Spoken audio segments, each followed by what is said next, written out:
if you look at what could be termed as emotional logic, so for instance, somebody does something to you, and you feel sorrow about it. You feel sadness from it, and then that in turn leads to self-pity. So you feel like you're a victim. Somebody's harmed you, and then that leads to anger. So you start becoming angry, and then that leads to blame. So you're going to find a source of your anger. So you blame that person, and then that leads to rationalization why you're doing it. Well, I'm justified in doing it. So that is a type of emotional logic where your feelings have really taken over, and they've taken over your internal state, and you actually have no control now over them, and you become basically a victim of a type of mind control that Denise Wynn talks about in a book called Manipulated Mind, which is a very interesting book and it's worth reading, because this is done constantly, and rulers and governments use these techniques to manipulate the masses. There's a Chinese manual for the emperor of how to control whole nations, and one of the chapters is translated as the art of letting all hell break loose.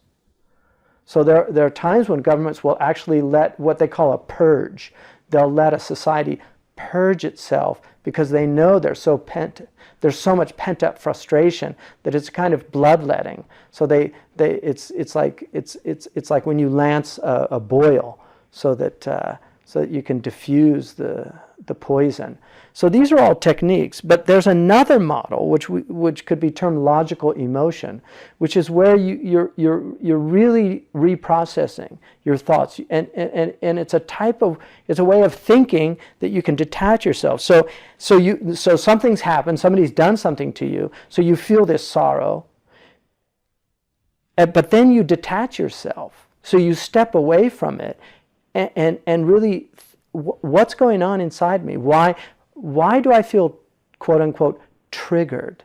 Like what's happening inside of me that this person has taken control of my inner state?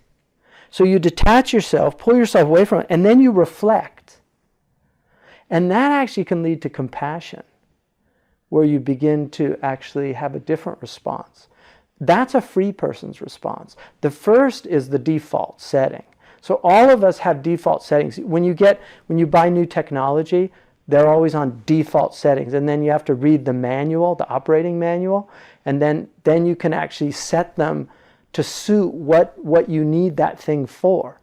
Well, we also come into this world with default settings. One of them is me, me, me. That's a default setting. That's why children scream when they don't get what they want. But you have to reset. And if you have good teachers, they'll help you, because you're like that new technology that they're going to reset the default setting and put it into something else. But the book, the operating manual for the human being is called the Quran. That is the operating manual. So you can actually learn how to understand yourself, and then you can reprogram yourself, because Allah tells you all these things like وَإِذَا مَا غَضِبُوا هُمْ يَغْفِرُونَ. When they get angry, they forgive. Oh, so I don't have to blame and attack, and it's like somebody who's been watching television, and they think there's only one channel, and their whole life they've just been watching this one channel, and then somebody comes in the room and says, "What are you watching?"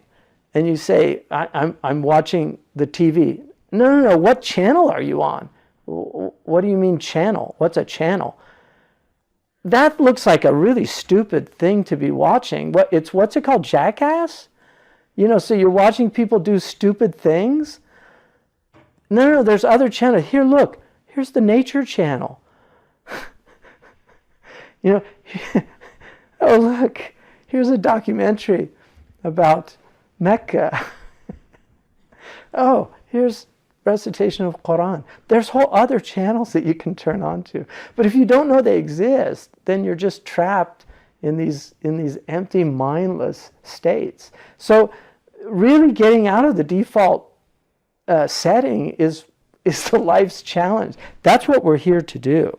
Because if you're constantly in a state of anger and blame, which is based on self-pity, it makes you susceptible to divisive and defensive feelings. And so people can manipulate you because you're angry.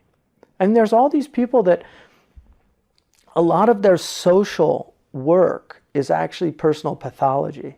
So they're out there shouting and screaming against this, that, or the other. They're actually just angry at their father for neglecting them. I mean, I'm telling you the truth. People might not want to hear this. And I can speak from my own personal internal self-reflection and dealing with my own childhood traumas and things that happened to me and my own evolution.